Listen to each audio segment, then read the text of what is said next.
join me to turn that into a working, functioning and healthy pond for fish. Now this is either a crazy idea or it could be brilliant, but we're going to find out either way. So yeah, I have a pond liner on the way, and I've already measured it up with volume, and we're looking at about 5 metre by 5 metre just to play it safe, because my thinking is leave a load of overlay and it's going to get tucked underneath here just to have that extra coverage. I don't know, it just makes me feel better. So but yeah, that's where it's going to be going. Capped off inlet outlet, I'm gonna probably put there's a bit of rubber grey mat over there. I might put that over those and then put the pond liner in physically, because I just feel like it's gonna prevent it poking it through or anything, I'm sure that makes sense. But yeah, so job today is tidy that mess up, give this a good wipe around and a clean up. I mean, inside's it's not really essential physically, because the fish are physically just in said pond, but it makes me feel better. Start it clean, start it fresh, you know, you're off to a fighting chance. So yeah, get the inside clean, get it nice and disinfected, because obviously there's going to be chlorine residue because it was a running working hot tub.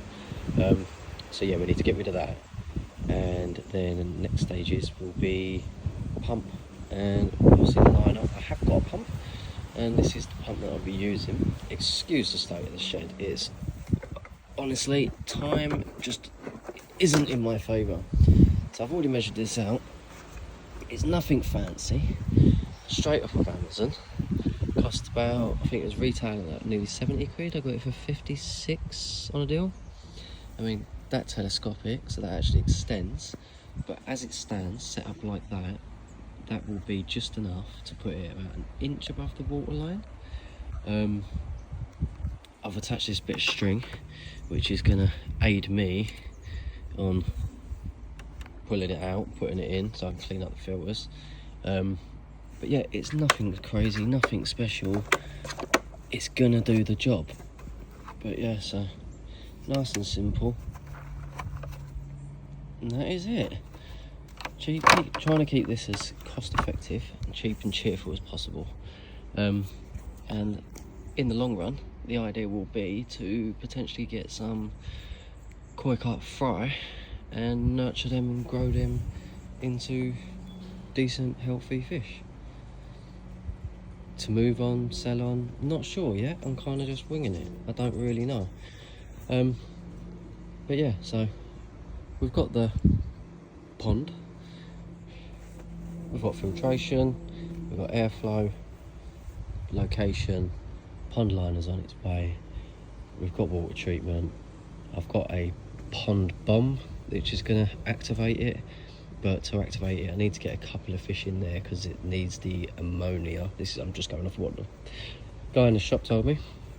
It needs the ammonia to help kickstart the life cycle for the filter and the fish and the water or something. So yeah, that goes in after, but pond liner turns up tomorrow, and that we'll get it going. So yeah, follow me on the journey, and hopefully this turns out to be a winner. And if you fancy doing something like this, then obviously hit the subscribe button, the like and the bell. That would be massively helps, considering I'm completely fresh at this. But if you want to do something along the lines of this, hasn't got to be a spike, could be a pull or anything like that. If this works, then you'll have a step-by-step process on how to do it.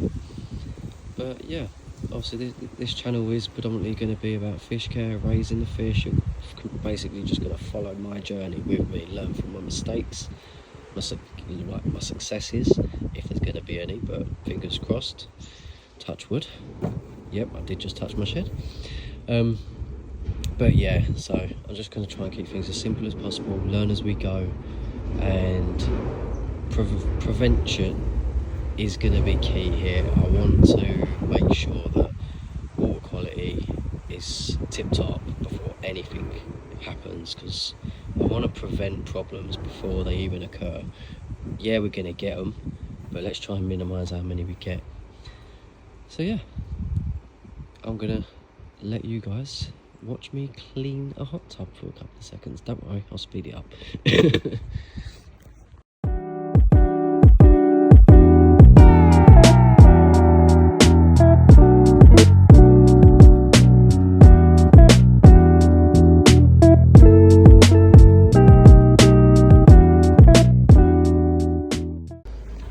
So there we go, guys. Excuse the noise in the background. I live literally right behind a bloody scrapyard. It's nice and clean. I mean, there's some specks in there, there's nothing crazy, but once it's dried out, I can hoover those out. Yeah, I don't know how well you see, but the wind just absolutely came out of nowhere, lifted all this up and knocked my Red Bull over. Not good. But yeah, so this is stage 1. Next stage, pond liner. And that will be the interesting bit, because that's when water's going to be going in. But yeah, so I don't know whether I'm going to... You'll see in the first snippet, that's where it's located and how that looks. I don't know if I'm going to just build like a decking surround around it, or I've seen maybe like just wrap it in some bamboo just to make it look a little bit less spa, more pond. Not too sure yet. I mean, leave a comment, tell me what you think. Either a decking frame, or we'll go for the bamboo route, or like the twiggy route. I'm sure you know what I mean. Yeah, let us know what you think will look better. And to be honest, obviously I'm leaning towards the decking route, because I'm thinking more people leaning up against it. I don't want them, because obviously this is always going to still be squishy. At the end of the day, it is a spa, bottom end. So I'm thinking if I put like a decking frame around it, I can also build a ledge to go over the top part, so they're actually leaning on that and looking in, instead of it like, then that way it doesn't even get touched, which prevents problems, prevents disasters, which we do not want or need. So yeah, let us know what you think. But for now, guys, that is all. I'll leave you there, and I will see you again shortly for episode 2 on fitting the pond liner. Thank you.